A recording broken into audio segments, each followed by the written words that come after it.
bolond, ki földre nagyván fölkér és újra lépked, s vándorló fájdalomként mozdít bokát és térdet. De mégis útnak indul, mint akit szárny emel, s hiába hívja árk, maradni úgysem el.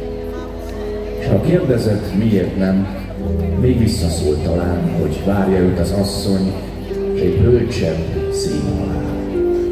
Pedig bolond a jándor, mert ott az otthonok fölött régóta már csak a perzselt szél forog. Hanyat feküdt a házban, eltört a szilvafa, és félelemtől bolygos a holdon szaka. Ó, hogyha hinni tudnám, nem csak szívemben gondom mindazt, mit érdemes még, s van visszatérni otthon, ha volna még, s mint egykor a régi hűs verandán a béke mélyhez önnel, még hűl a szilvalekvár, s nyárvégi csönd napozna az álmos kerteken.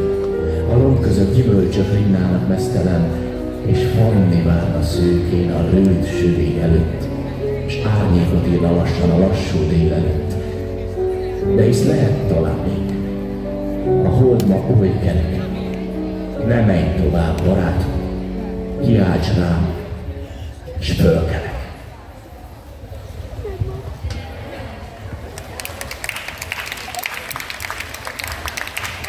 Kérjük titeket, hogy a szék